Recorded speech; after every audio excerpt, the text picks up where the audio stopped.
YouTube channel शादी करते। सो आज की क्लास में हम लोग डिस्कशन करेंगे खिलजी वंश के बारे में। जैसा कि इससे पहले की क्लास में आपका टॉपिक जो चल रहा था वो आपका चल रहा था स्लैव डायनेस्टी, गुलाम वंश। अब हम लोग जो बात करने वाले हैं खिलजी वंश की बात करेंगे कि खिलजी वंश क्या है, कब से कब तक खिलजी वंश चला और कैसे आपके एग्जाम में किस टाइप के क्वेश्चंस पूछे जाते हैं।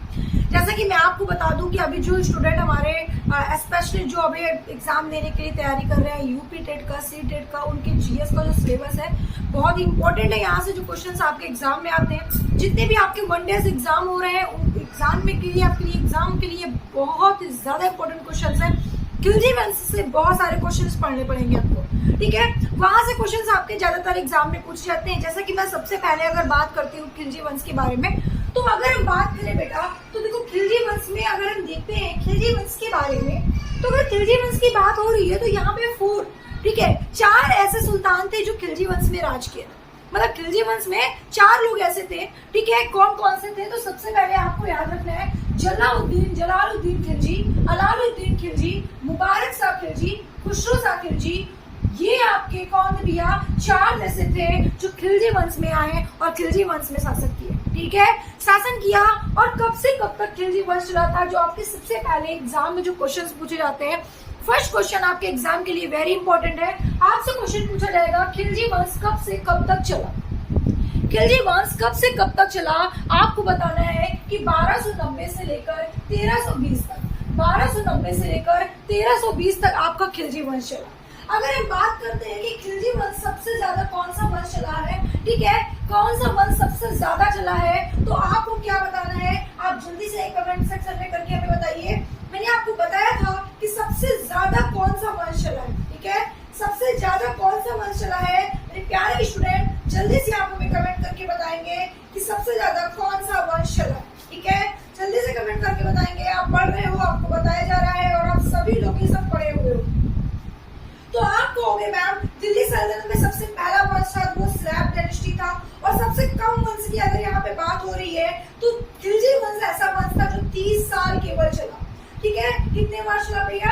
30 साल चला। और अगर हम बात करते हैं खिलजी वंश के बाद एक वंश आएगा जिसका नाम है तुगलक वंश, जिसका नाम है तुगलक वंश, वो सबसे ज्यादा वंश चला। कब तक चला, कितने वर्ष चला, ये मैं जब आपको तुगलक वंश पढ़ाऊंगी तो बताऊंगी वहां पे। अभी यहाँ पे आपको क्या याद रखना है कि खिलजी वंश कब से कब तक चला था? 1290 से 1320 तक चला था। ये 30 इयर्स तक रहा, 30 इयर्स तक रहा। और बेटा एक बात और बता दूं मैं कि खिलजी वंश ऐसा वंश है आपका, ऐसा क्या डायनेस्टी है, ऐसा वंश है जो सबसे कम वंश में था, ठीक है। अगर आपकी बात की जाए कि गुलाम वंश, जितने भी आपके वंश हैं, ठीक है, गुलाम वंश, खिलजी वंश, तुगलक वंश, सैयद वंश, लोधी वंश, मुगल वंश, इनमें से कौन सा सबसे कम वंश में था, ठीक है, सबसे कम कौन चला, तो आपको बताना है बेटा कौन सा? खिलजी वंश। खिलजी वंश कितने साल तक था, तो आपको बताना है कि 30 साल तक था। तो सबसे पहले हम लोग जो बात करेंगे वो जलालुद्दीन खिलजी के बारे में बात करेंगे कि जलालुद्दीन खिलजी कौन थे और ये कब से कब तक दिल्ली सल्तनत में राज किए। तो बेटा मैं बता दूं आपको कि 1290 से लेकर 1296 तक कौन थे भैया? 1290 से लेकर 1296 जलालुद्दीन खिलजी थे, ठीक है। जलालुद्दीन खिलजी 1290 से लेकर कब तक थे भैया? 1296 तक थे। इसका मतलब मैम ये कि 6 वर्ष थे, बिल्कुल ये 6 वर्ष थे। 1290 से आए थे और 1296 तक ये थे, ठीक है। अब अगर बात करते हैं कि जलालुद्दीन खिलजी कौन था, ठीक है, अलाउद्दीन खिलजी कौन था, मुबारक शाह कौन थे, खुसरो शाह खिलजी कौन थे, और आपके ये चारों में से कौन क्या रिलेशन था, ठीक है। तो पहले हम इसके बारे में डिस्कशन करेंगे। जो जलालुद्दीन खिलजी थे, एक भतीजा था जिसका नाम था अलाउद्दीन खिलजी। जलालुद्दीन का एक भतीजा था जिसका क्या नाम था, तो आप कहोगे मैम जिसका नाम था अलाउद्दीन खिलजी। और जलालुद्दीन खिलजी ने अपना बेटी का विवाह किसके साथ कर दिया? अपनी बेटी का विवाह कर दिया भाई किसके साथ? अलाउद्दीन खिलजी के साथ। एक तरफ इसका अलाउद्दीन खिलजी दामाद होता है और एक तरफ भतीजा, एक तरफ दामाद बन गया और एक तरफ क्या हो गया भैया? इसका भतीजा बन गया। और आपसे क्वेश्चन पूछा जाएगा, क्या पूछा जाएगा कि जलालुद्दीन अलाउद्दीन से क्या रिलेशन है? तो भैया एक तरफ दामाद का और एक तरफ भतीजा का रिलेशन। आई बात सबको समझ में? और उसके बाद क्या हुआ? इसे जलालुद्दीन खिलजी ने क्या किया? कड़ा का गवर्नर बना दिया, चीफ ऑफ कमांडर बना दिया। जो कहाँ पे है ये? तो आप कहोगे नाम इलाहाबाद में। कहाँ है भैया? इलाहाबाद में है। ठीक है, आप बताओगे कि प्रयागराज में है, इलाहाबाद में है। ठीक है, चीफ ऑफ कमांडर, ठीक है, कड़ा का गवर्नर किसे बनाया गया? अलाउद्दीन खिलजी को बनाया गया। और कब बनाया गया? जलालुद्दीन खिलजी ने बनाया जब अपनी पुत्री से इसका विवाह किया तो इसने क्या कर दिया? उसका चीफ ऑफ कमांडर बना दिया। इस पे भरोसा करने लगा। किसके ऊपर? अलाउद्दीन खिलजी के ऊपर। अब भरोसे का क्या नतीजा निकलता है ये आप देखो।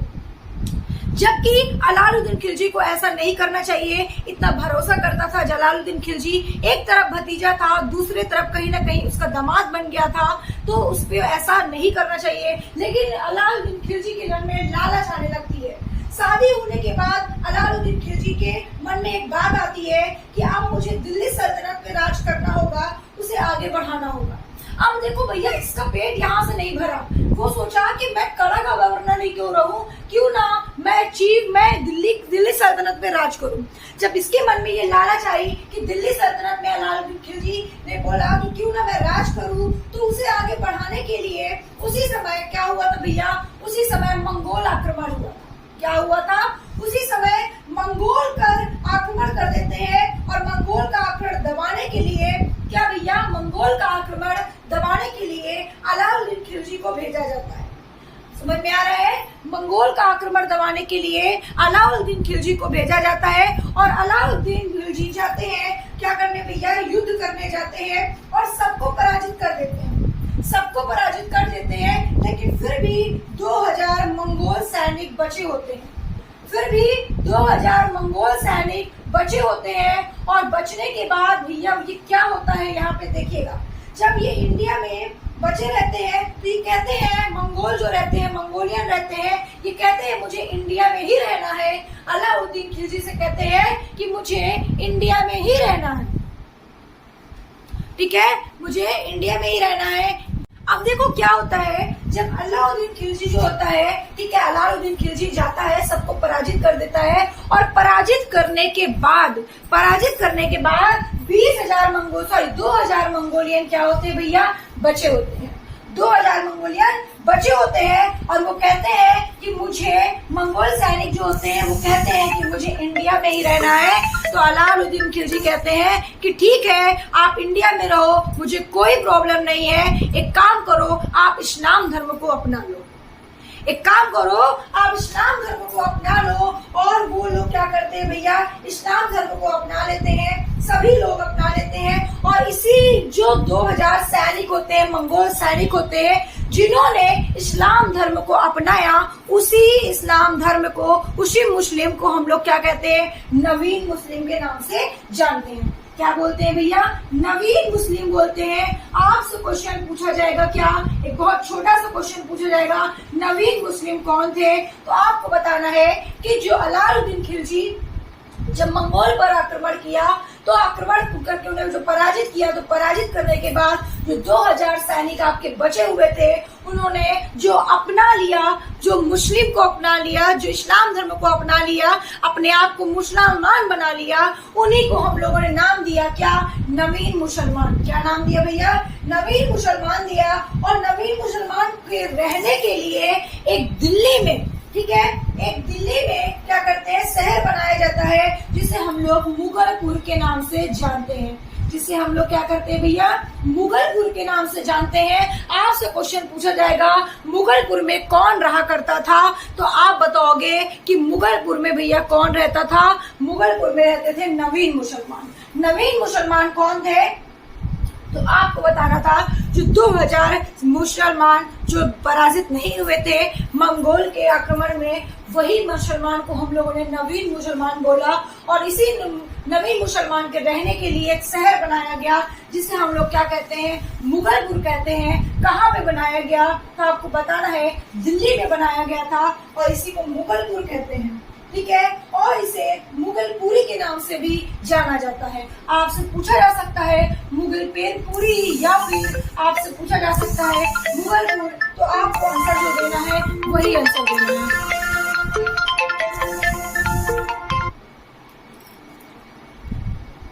आपको वही आंसर देना है। आई बात सबको समझ में? तो भैया हुआ क्या इसके बाद? देखो हुआ क्या, इसके बाद देखो आपसे कितने क्वेश्चन से यहाँ से पूछे जाएंगे। आपसे सबसे पहला क्वेश्चन पूछा जाएगा कि नवीन मुसलमान कौन है, ठीक है। मुगलपुर कहाँ पे पड़ता है, तो आप बताओगे कि दिल्ली में मुगलपुर है। आप बताओगे कि दिल्ली में मुगलपुर है और ये किसके लिए बनवाया गया था, तो आप बताओगे कि इस भैया हमें नवीन मुसलमान के रहने के लिए बनवाया गया था, ठीक है। आई बात सबको समझ में। उसके बाद देखो क्या होता है, अलाउद्दीन खिलजी का दिमाग देखो जो कब से कब तक था, 1296 से 1316 तक था। 1296 से 1316 में था। अब देखो इसका दिमाग कहाँ तक चलता है और ये क्या करने वाला होता है। अलाउद्दीन खिलजी ने दक्षिण भारत को लूट लिया और लूटने के बाद कड़ा चला गया, ठीक है। लूटने के बाद कड़ा चला गया। ये बात जब जलाउद्दीन खिलजी को पता चलती है तो ये बात जब जलाउद्दीन खिलजी को पता चलती है तो सबसे पहले तो उनका भरोसा टूट जाता है कि मेरा दामाद, मेरा भतीजा मुझे इतना बड़ा धोखा दे सकता है और वो भी मुझे बिना बताए, वो भी मुझे बिना बताए मुझसे ये काम कर सकता है, इतना बड़ा धोखा दे सकता है। उन्हें ये बात सुनकर बहुत ही हैरानी हुई कि मेरा ऐसा मेरा भतीजा निकलेगा, मुझे यकीन नहीं होता। जब उसके दामाद ने ऐसा काम किया और पूछा उससे कि अब आपने ऐसा क्यों किया, ठीक है, हमें पता भी नहीं चला। अलाउद्दीन ने जवाब दिया कि मेरा टारगेट था अपने को दिखाना कि मैं कितना ताकतवर हूँ, कितना धन लूट सकता हूँ, ठीक है। धन लूटना नहीं, उसको केवल क्या दिखाना था कि मेरे पास कितना ताकत है, मेरे पास कितना ताकत है, ये दिखाने के लिए केवल अलाउद्दीन खिलजी ने ऐसा काम किया। ये चूतिया वाला काम है। इन्हीं की हिस्ट्री पढ़कर, इन्हीं को पढ़कर जो लोग पढ़ रहे हैं शायद वो भी ऐसा करेंगे। इन्होंने बहुत गंदा काम किया केवल दिखाने के लिए है कि मैं कितना ताकतवर हूँ। उसके लिए उन्होंने क्या किया, जलालुद्दीन खिलजी का क्या किया भैया, भरोसा तोड़ दिया और उन्होंने क्या किया, ऐसा काम कर दिया। और चिंता ना करें, ऐसा अलाउद्दीन खिलजी ने जलालुद्दीन खिलजी से कहा कि आपको ये धन आप तक मैं पहुंचा दूंगा। फिर जलालुद्दीन ने कहा ठीक है, मैं अपनी बेटी से मिलने आ रहा हूँ, ठीक है, मैं अपनी बेटी से मिलने आ रहा हूँ। ये बात जलालुद्दीन खिलजी ने किससे कहा भैया, अलाउद्दीन खिलजी से कहा कि मैं अपनी बेटी से मिलने तुम्हारे पास आ रहा हूँ। जब ये बात अलाउद्दीन खिलजी ने सुनी तो वो क्या सुनकर कहता है ठीक है, वो कहता है ठीक है। सैनिक लेकर वो चल दिए और एक तरफ जलालुद्दीन थे तथा दूसरी तरफ क्या हुआ भैया, अलाउद्दीन खिलजी खड़े थे और दोनों के बीच में संगम था। जलालुद्दीन अपने सैनिक के साथ नाव में चलते हुए, ठीक है, वहां पे पहुंचे और अलाउद्दीन खिलजी ने क्या कर दिया, गले लगा और अलाउद्दीन खिलजी से पहले ही अपने सैनिक से कहा जैसे ही जलालुद्दीन आए उनका गला काट देना। जैसे ही सैनिक से उन्होंने कहा कि जैसे ही जलालुद्दीन खिलजी आए उनका गला काट देना। इतना गंदा काम किसने किया भैया, अलाउद्दीन खिलजी ने कहा। अब ये बात सुनकर या सोचकर देखकर जलालुद्दीन को कितनी ईर्ष्या होगी, कितना बुरा लगा होगा कि मेरी बेटी, मैंने अपनी बेटी के साथ जिसकी शादी की, जो मेरा दामाद है, जो मेरा भतीजा है, वो इतना गंदा काम कर सकता है, वो सोचकर सुनकर, ठीक है, सुनकर उसे हैरानी हुई ये बात। और क्या किया भैया, जलालुद्दीन खिलजी ने क्या किया, जैसे ही जलालुद्दीन खिलजी से गले लगा और सैनिकों ने क्या किया, इसका गला क्या कर दिया भैया, काट दिया, ठीक है। और जलालुद्दीन की कर दी क्या, हत्या। और अलाउद्दीन ने हत्या की, जलालुद्दीन ने अपने चाचा की हत्या की। फिर दिल्ली सल्तनत पर क्या करने लगे, राज करने लगे। और आपसे क्वेश्चन पूछा जाएगा कि किस सुल्तान ने अपने चाचा की हत्या की थी, तो मेरे प्यारे स्टूडेंट आपको बताना है क्या, अलाउद्दीन खिलजी ने अपने चाचा की हत्या की थी। और आपसे क्वेश्चन पूछा जाएगा किसने अपने भाई की हत्या करवाई थी, तो आपको बताना है रजिया सुल्तान ने। तो भैया एक तरफ आप देख रहे हैं कि मतलब कि राज करने के लिए दिल्ली सल्तनत में सुल्तान बनने के लिए भाई बहनों का कत्ल किया जा रहा है। चाचा का कत्ल किया जा रहा है, ठीक है, मतलब कोई भी रिश्ते का अहम नहीं है, ये ऐसा कर रहे हैं। सोचो अगर ये कहानी हम पढ़ रहे हैं तो हमारे ऊपर भी तो ये असर जा रहा है। मतलब दिल्ली का सुल्तान बनने के लिए इन्होंने ऐसा काम किया, ये बहुत ही गंदा काम है। तो आपके एग्जाम में यहाँ से क्वेश्चंस, कितने क्वेश्चंस टोटल बन रहे हैं आप जरा ध्यान से देखिएगा। सबसे पहला क्वेश्चन आपका बनेगा मेरे प्यारे स्टूडेंट, खिलजी वंश कब से कब तक चला था? तो 1290 से 1320 में खिलजी वंश तक चला, ठीक है। खिलजी वंश 1290 से 1320 तक चला, 30 ईयर्स खिलजी वंश चला था, ठीक है। जलाउद्दीन खिलजी 1290 से 1296 तक थे, ठीक है। और उसके बाद इनकी हत्या कर दी गई थी। हत्या इनकी किसने की थी? अलाउद्दीन खिलजी ने करवाई थी। किससे करवाई थी? सैनिकों से बोलकर। और इनके, ठीक है, ये कौन थे अलाउद्दीन खिलजी के? तो आपको बताना है भैया, अलाउद्दीन खिलजी के जलाउद्दीन खिलजी एक तरफ से चाचा लगते थे और जलाउद्दीन खिलजी का दामाद लगता था। अपनी बेटी की शादी इसने अलाउद्दीन खिलजी से कर दिया था क्योंकि ये इस पे बहुत भरोसा करता था। और आपसे पूछा जाएगा कि कड़े का गवर्नर किसे बनाया गया था? तो आप बताओगे कि कड़े का गवर्नर अलाउद्दीन खिलजी को बनवाया गया था। और क्यों, कौन बनाया था? तो जलाउद्दीन खिलजी ने बनाया था, ठीक है। उसके बाद आपसे पूछा जाएगा, क्या पूछा जाएगा भैया कि मुबारक शाह खिलजी मुबारक शाह खिलजी कब से कब तक चला? तो 1316 से 1320 तक मुबारक शाह खिलजी चला। खुसरो शाह खिलजी कब से कब तक चला?